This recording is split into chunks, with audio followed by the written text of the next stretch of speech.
Legendary creatures may lurk in the shadows of the world's vast wilderness, hidden from the light of scientific knowledge. Bigfoot, the Loch Ness Monster, the abominable snowman. They're often dismissed as science fiction or fantasy. But eyewitness accounts and photographic evidence of these creatures continue to stir controversy in the scientific community. Explorers first encountered some of these legendary creatures at the turn of the 20th century. There was all of these explorations of new lands, of the deepest, darkest Africa, of Central South America, such as Brazil and the Amazon. Even today, remote parts of the globe and large portions of the world's oceans remain unexplored. It is here in these remote regions where cryptids or hidden animals can live in seclusion and remain a mystery. These mysteries have fostered an entire field of study made up of researchers who believe the evidence is too strong to dismiss the existence of these creatures. Cryptozoology is the study of hidden animals. Animals that haven't yet been discovered, aren't scientifically verified, but they're within the knowledge of human beings. So there's reports of them, there's sightings of them, there's evidence such as footprints or hair samples found. Loren Coleman is a world-renowned cryptozoologist and author. His passion for cryptids began when he was just a child. I was watching a science fiction film called Half Human. It was about reports of creatures that we now know as Yeti or abominable snowmen, and became very intrigued by this whole phenomenon of cryptozoology, that there were animals out there that seemed very real but had not been discovered or scientifically verified. For centuries, myths and legends have been full of stories of unsuspecting wanderers encountering these strange and elusive beasts. Several reports have often talked in elaborate stories and tales about animals that didn't seem real. The giant squid was this fantastic being with all of these arms and would pull down ships. So you have some of those myth and legend type stories that really are there before we get the facts. What was once a myth turns to science when the existence of one of these fantastical creatures is confirmed. The megamouth shark, for instance, wasn't known until 1976 when a boat pulled up a megamouth shark. There's only been a handful of megamouth sharks found. They're the second largest species of shark in the world. There are other animals once thought to be fantasy, whose discovery was sparked by the mythical tales of the locals. One of the logo animals of cryptozoology is the okapi, and the okapi is an animal that lives in the Belgium Congo. The colonial investigators would go in and they would hear stories from the pygmies of this creature that looked like a striped horse. In 1901, the okapi was discovered, and we know today that animal is extremely important because the stories from the native people preceded the discovery. The giant squid, okapi, and megamouth shark have all been scientifically documented. Which of today's cryptids will be next?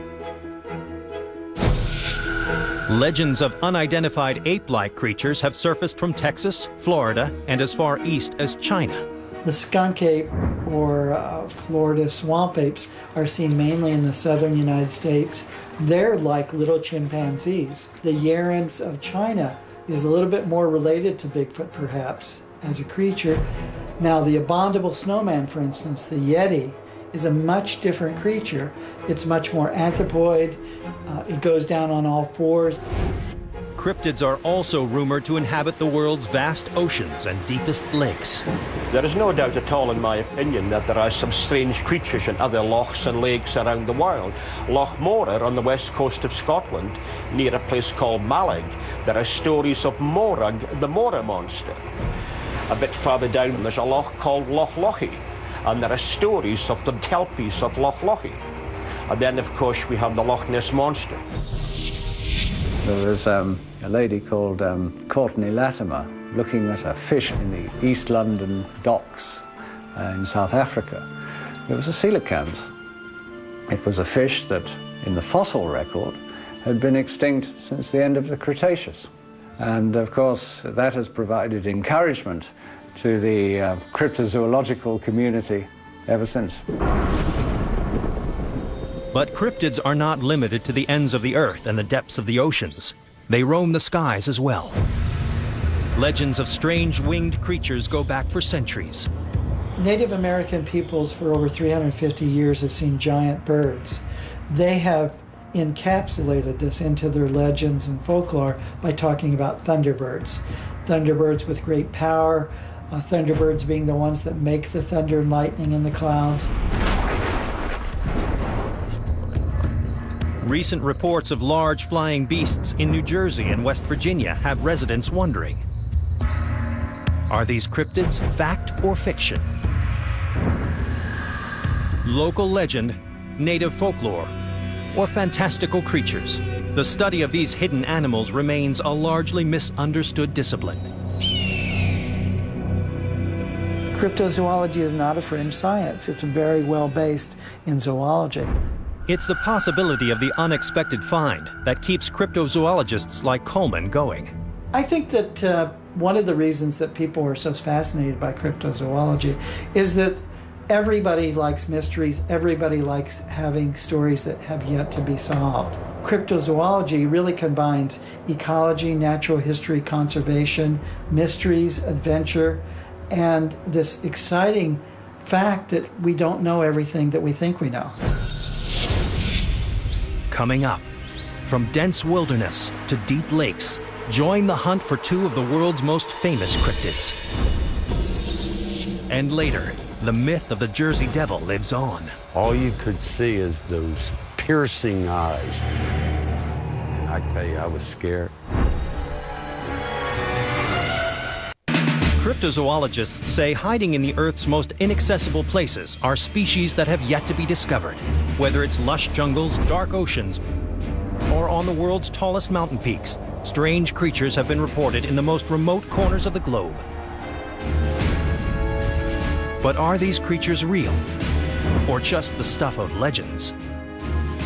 If there's legends or folklore, that might be of interest to cryptozoology because it may say something about a real animal actually existing, but no physical evidence existing yet.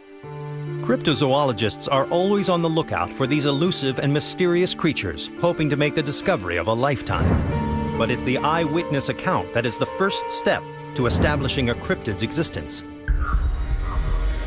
I saw what I saw. It was something that shouldn't have been there, but was and is. My heart's just like coming out of my chest going, oh my God, I can't believe this. I definitely saw something. It was definitely something alive. And the curiosity took me over and said, no, I don't care what people say. I'm going to find out what it was that I saw that day in Loch Ness. Today, the Scottish lake known as Loch Ness has become synonymous with the monster thought to inhabit its dark recesses. If the giant squid could go undetected for so many years, could the same be true for the Loch Ness monster? We've got this mystery at Loch Ness. We've got people seeing things at Loch Ness. Something has to be the explanation. Over 700 feet deep, the loch is a 23-mile fissure scoured by glaciers during the last ice age. But what is the Loch Ness monster? Many believe it is a prehistoric animal called a plesiosaur. These are supposed to have died out 65 million years ago, but I was pretty sure that we were looking for plesiosaurs in the lake. Others believe it is a giant eel or fish species that has yet to be discovered. People started saying, is this a giant eel? Is it a giant dinosaur like a plesiosaurus? Is it a giant seal that hasn't been discovered? Is it some kind of gigantic creature that may be related to fish? Until solid proof surfaces, the hunt for this underwater cryptid continues. Who knows what we're going to find? 2 years ago, we found a trawler that had sank in 1923. And this is an area which has apparently been scoured by sonar for monsters on numerous occasions. If they can miss that, they can miss anything. When you come to Loch Ness, you know that you are in the presence of something that nobody has yet been able to answer. And when you actually think about it, we can put a man in the moon, but we've got a simple little Scottish loch out there that's 800 feet deep, and we just don't know what's down at the bottom of that. The loch's sheer size makes it hard to collect physical evidence. Without it, the thousands of eyewitness accounts are a cryptozoologist's most reliable lead, whether they're looking for the Loch Ness Monster or another legendary cryptid, Bigfoot. Hundreds of years after the first sighting of this ape-like creature, the hunt is still on. There's two major fossil candidates for the classic Bigfoot. One is Gigantopithecus, which was a giant ape found in India and in China, in the foothills of the Himalayas, that lived 2 million years at the same time Homo erectus and then Homo sapiens lived, and may have been as large as 10 feet tall. While Bigfoot has not yet been verified in the scientific community, reports from around the globe continue to pour in. Bigfoot-type creatures have been seen all around the world. The Himalayas, the Pamirs, different parts of China, Russia, even in Europe. There were reports from South America. Amazon has reports. Up and down the Andes, there are certain reports of creatures. The concentration for North America, of course, is California, Oregon, Washington State, and British Columbia. The mountains and pine forests of the Pacific Northwest are still pristine wilderness areas and the perfect habitat for a creature like Bigfoot. Native peoples have been seeing these creatures since primordial times. For years, reports of Bigfoot tracks in this area confirmed that this cryptid was leaving his mark. A construction crew working near Willow Creek, California, found superhuman-sized footprints on the moist shoreline. I was employed by a Wallace Brothers construction company. We found a number of prints in the alluvial gravels on the borders of the creek, and a large number of people from Willow Creek would come out here looking for prints. But Bigfoot wanted more than his prints on the cryptid Walk of Fame. He was ready for his close-up. In 1967, two hunters found much more than they were looking for in the woods. Bob Gimlin and Roger Pedersen came around a bend and saw this creature getting up from squatting in the creek and started walking away. And so Roger quickly grabbed his camera and shot it. Roger was able to follow this creature with his camera into the woods, and it's a compelling piece of footage. As compelling as it is, one good piece of film is not enough to convince skeptics of Bigfoot's existence. So the quest to find Bigfoot continues. Bigfoot and the Loch Ness Monster are the big stars of the cryptid world. But in the United States, there are other fascinating and frightening creatures that are capturing the minds of cryptozoologists and locals alike. Coming up, the story of this cryptid begins with a desperate mother's plea. When she found out that she was expecting the 13th child, the unlucky 13th, she cried out in frustration, "I hope it's a devil." And later, a giant winged beast strikes fear in the Midwest. They didn't let young children out in the evening, fear that it might pick them up and fly off with them. When most Americans think of New Jersey, they think of big cities and traffic. But take a detour off the crowded highways, and you'll discover a vast expanse of wilderness that most visitors never see. New Jersey is the most densely populated state in the Union. Yet in the southeastern portion of the state, there lies the Pine Barrens, covering almost 1,000 square miles, which is rather sparsely populated. There's still approximately about 1 million acres of habitat out here that is wild or semi-wild. And of course, some of the areas in the interior of the pinelands are really quite wild. The New Jersey Pine Barrens consist of over 1 million acres of forest, farms, and wetlands. It's a habitat for more than 1,000 species of plants and animals, including, perhaps, the Jersey Devil. Local lore says this flying cryptid has been calling the Pine Barrens home for nearly 300 years. Like most mythical creatures, accounts of his appearance vary greatly. He was half man and half horse.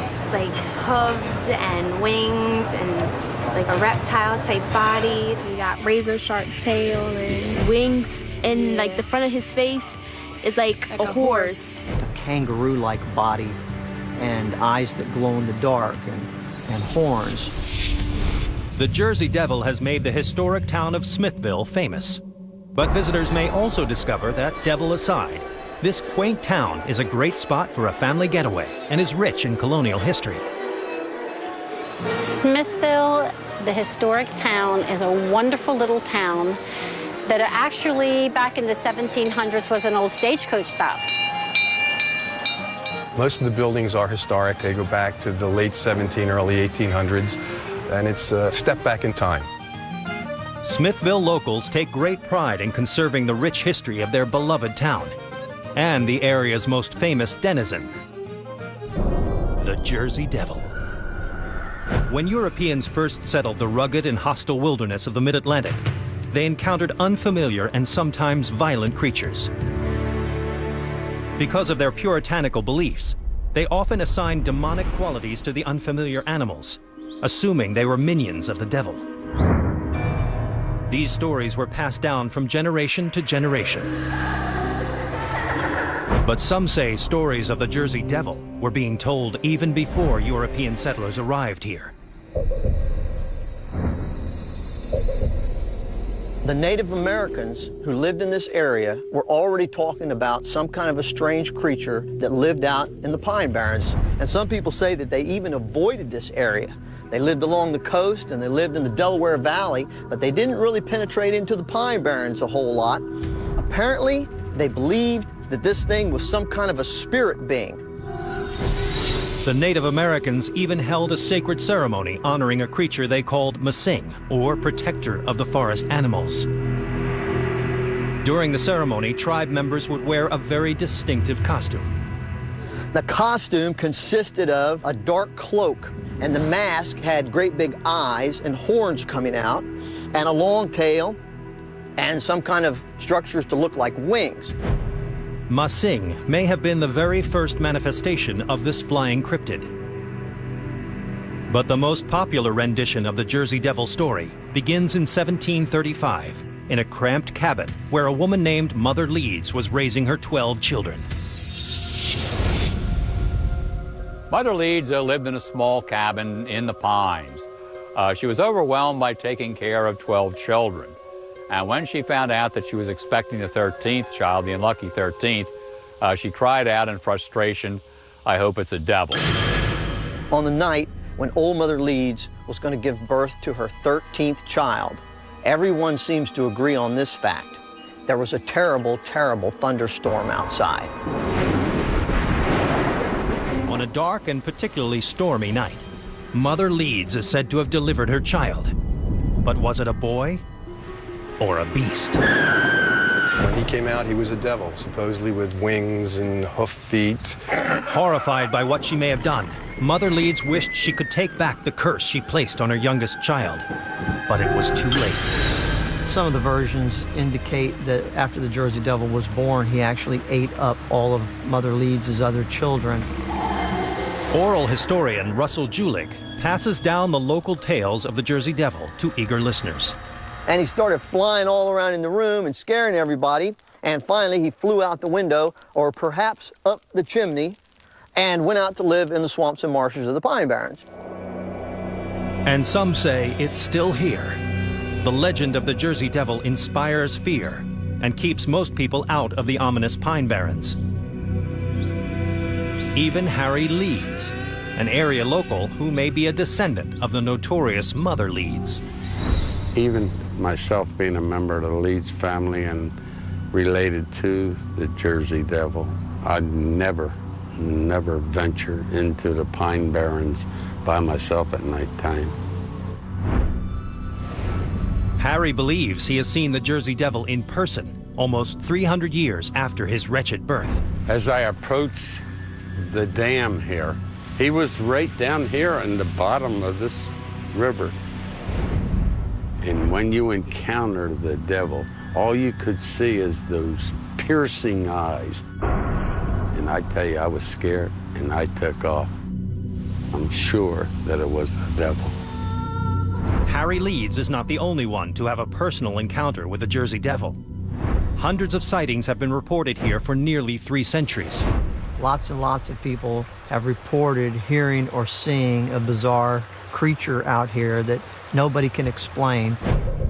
But is the Jersey Devil simply an unidentified animal that has been vilified by a fearful community? A lot of weird things happened in the Pinelands. There were people that went into the Pinelands and never came out. And that's where the devil got its reputation. Fact or fiction, the devil's reputation inspires fear in the hearts of many residents. Coming up, what happens when Jersey Devil hunters become the hunted? And later, another winged creature terrorizes a West Virginia town. I'm really afraid to talk too much about it. I'm afraid it'll bring it back.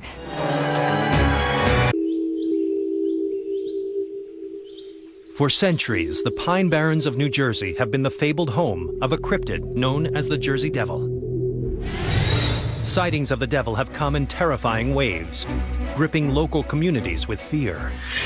In January of 1909, the Jersey Devil was seen all over the Delaware Valley, in major urban areas. People went out looking for the Jersey Devil. Some people locked themselves in their houses. In the 1930s, the Jersey Devil was seen in the rural areas outside of Philadelphia. Posses were formed. Some locals say the devil is a deformed man, cursed at birth, and doomed to live out his life alone in the woods. Others have more practical explanations. Someone had proposed a theory that Jersey Devil sightings were really the result of a flock of cranes that had passed through the area.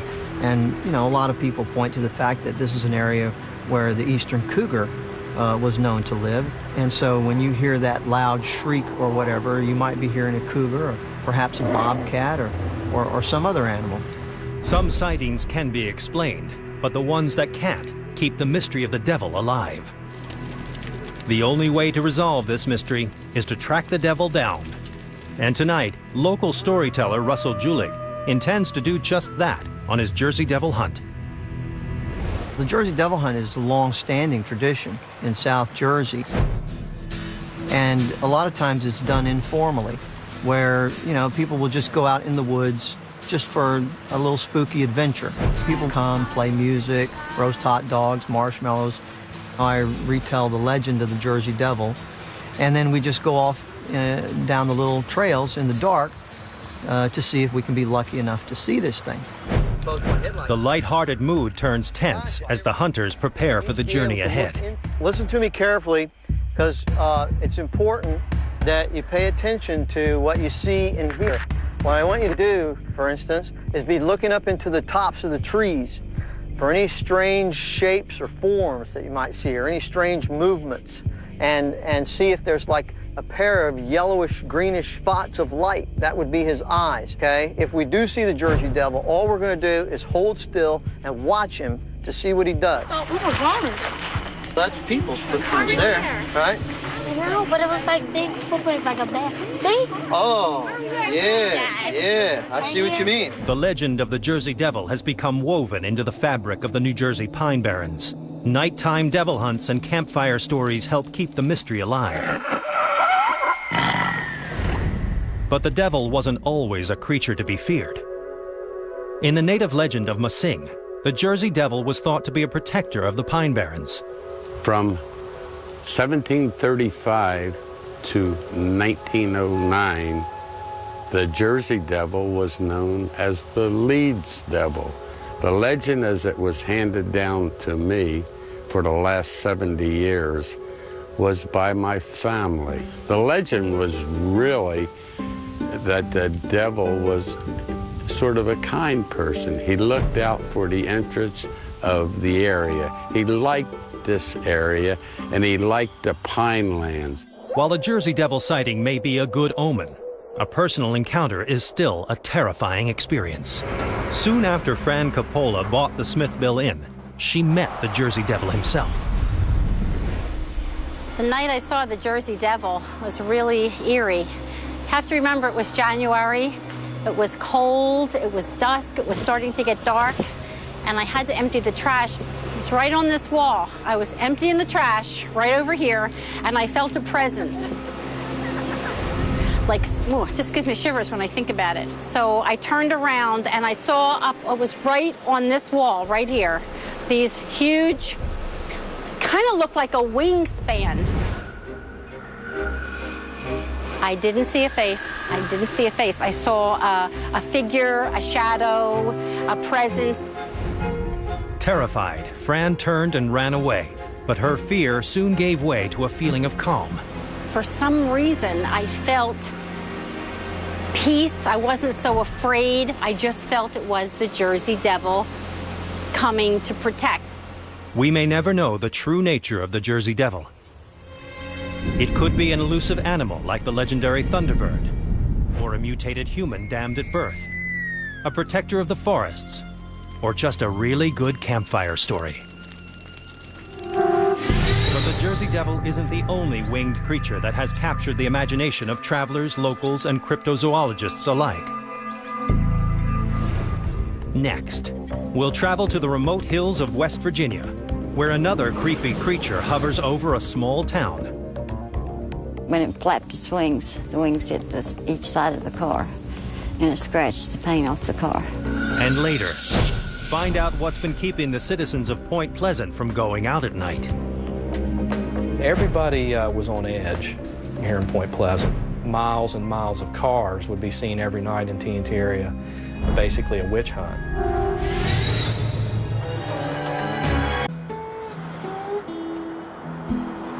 In the 1960s, Point Pleasant, West Virginia was just an ordinary small town. Point Pleasant was a quiet little town, mostly a manufacturing and a farming community. Not too much excitement, just Mayberry, if you will. Everybody knew their neighbors and helped out each other in time of need. But residents saw something on the night of November 15th, 1966, that changed this small town forever. I'm really afraid to talk too much about it. I'm afraid it'll bring it back. For Linda Scarberry, the evening of November 15th started out ordinarily enough. Just a typical Tuesday night in Point Pleasant. My boyfriend and I just recently got married, and the couple with us had just recently got married. And we went up into the TNT area. It's a place where all the kids gathered. And we had drag racing and people going parking, and it's a place for all the kids in town to gather. Nicknamed TNT, the area was actually an abandoned weapons factory from World War II. After a night of cruising at the TNT, the pair of couples decided to head home.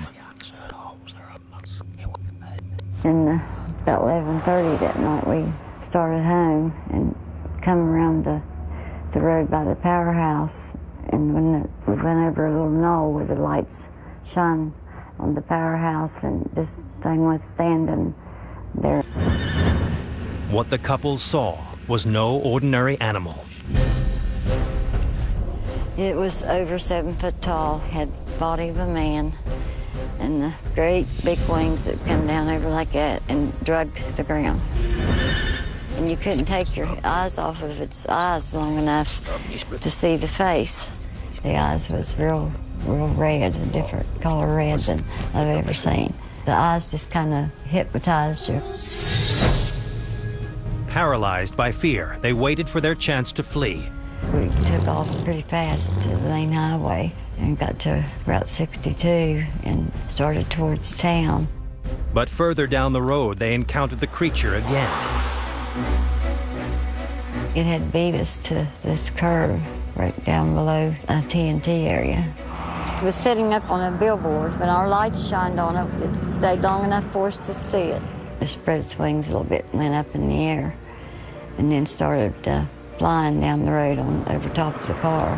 When it flapped its wings, the wings hit each side of the car, and it scratched the paint off the car. We'd seen a dead dog laying along the road, but it was like a big German Shepherd. When we decided to go back up, the dog was gone, and we all got kind of scared. Thinking they too could be prey for the fearsome creature, the group went straight to the police. They didn't believe us. They said we was crazy, that we was up there drinking or on drugs. But this wasn't the first encounter with a strange creature in this part of West Virginia. About 100 miles northeast of Point Pleasant, a man named Merrill Partridge had a similar sighting. On the night of November 14th, 1966, In a small town named Salem, West Virginia, Mr. Partridge claimed that he saw red rotating lights in the field next to his house. Later, Mr. Partridge read a newspaper article about the red-eyed monster in Point Pleasant, and there was one detail in Linda Scarberry's first-hand account that caught his attention. On the night Mr. Partridge saw the red lights, his German Shepherd went missing, never to be seen again. Could this be the same dog Linda Scarberry saw lying 100 miles away in Point Pleasant? He phoned the Point Pleasant police, and what many thought was a teenage hoax was now serious business. He had a large German Shepherd that went by the name of Bandit. The dog immediately began barking and ran outside, out into a field that was adjacent to the house. The dog was never seen again. Another report started coming in, of people seeing it. And, I mean, you could tell that they were serious, that they had seen something. The buzz surrounding the big bird, as it was dubbed at the time, soon turned to hysteria. People sort of stayed in the house at night. They didn't come out. They didn't let young children out in the evening, fear that it might pick them up and fly off with them. Reports were colorful and plentiful, and locals were living in constant fear of this unknown cryptid. One of the reporters covering the story was a fan of the Batman cartoon series and nicknamed the creature Mothman. And the legend was born. Everybody was on edge here in Point Pleasant. You had people seeing this large winged creature in the TNT area. Miles and miles of cars would be seen every night in TNT area, basically a witch hunt. There were newspaper articles about it, and everyone packed up in their car and grabbed the kids and went out to the TNT area to look for the big bird. There were probably about 100 reported sightings of the Mothman in the TNT area. My speculation is there's probably another 100 people who never went to the authorities and were either afraid of being humiliated or made fun of or ridiculed in some way. Rumors began to circulate, and many residents reported sightings of other strange visitors in Point Pleasant, like men in black. The men in black were here, and the helicopter would come in one night. The next day, the men in black showed up in the black car with the black tinted windows. But why were the men in black lurking around the small town of Point Pleasant? And who were they? Reporters began to investigate. One such reporter was named Mary Heyer. Mary Heyer was a reporter for the Athens Messenger out of Ohio and had an office right here in Point Pleasant.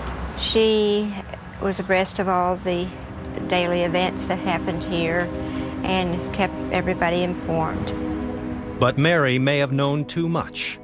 She was quite frightened over certain things that were happening at the time.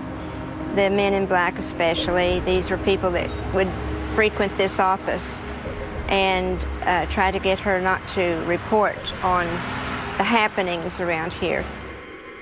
Many believe the men in black were top-secret government agents there to investigate the Mothman mystery. Still others claim the men in black were involved in some sort of complicated cover-up. We saw a lot of stuff back in them woods that we can't explain today. No one will ever know for sure, but over the course of a year, over 200 sightings of the Mothman were reported. And as journalist Mary Heyer continued to investigate, the mysterious men in black continued their eerie presence in Point Pleasant. But all that changed on the evening of December 15th, 1967, when a tragedy struck. Everyone really was in such shock. Next up, was this catastrophic accident part of the Mothman prophecy? People claim to have seen a large winged creature flying across the river back and forth. The town of Point Pleasant, West Virginia was terrorized by a creature called the Mothman. Hundreds of witnesses came forward with reports about an enormous bird-like creature with a human body. Was it simply an animal or a cryptid unbeknownst to science? Many theories abound as to what this creature really was, how it lived, and why it was terrorizing Point Pleasant. Many of the sightings were near an abandoned weapons manufacturing plant that locals called TNT. This secluded space was the perfect home for the Mothman to hide. This is the site of the Mason County Fair, but back in the 60s it was the site of a massive plant here probably 5 stories high. That was where the Mothman lived, or actually was sighted many times. Surrounding the plant is the McClintock Wildlife Refuge, where a web of old tunnels exists beneath the heavy brush. Many say this accounts for where the Mothman would flee during the town-wide searches. We're standing right in front of an igloo. It's where they stored the high explosives. And as you can see when we walk in here, it's pretty well hidden. It's something that you couldn't easily see from the air. This is one of the places where they thought the Mothman was hiding. And as you can see, just about anything could get in here and hide. Definitely a pretty creepy place. And it's hard to tell what we could run into in here. The Mothman, sure. But what is the Mothman? Many say it's a product of its environment. The area around TNT held toxic chemicals, and because of its proximity to what is now the McClintock Wildlife Refuge, many speculated that the Mothman was a mutated bird, or a government experiment gone terribly wrong. Then the only thing they could figure is that some child, some animal, or some bird got into those chemicals up there, because that was the old chemical manufacturing plant, and it mutated from some kind of form. I think they were checking to see how much radiation was in the TNT. They might have thought that was why Mothman got so big. But however the Mothman materialized, many citizens of Point Pleasant agree that the creature was in some way connected to the horrible tragedy that struck around Christmas in 1967. December 15th, 1967 is a day that changed Point Pleasant and everyone who lived here. At about 5 o'clock during rush hour, during the holiday Christmas season, there was a lot of traffic, a lot of stress on the bridge. The bridge was full. We used it every day. Everybody used it every day. Sometime around the 5 o'clock rush hour, the Silver Bridge suddenly collapsed.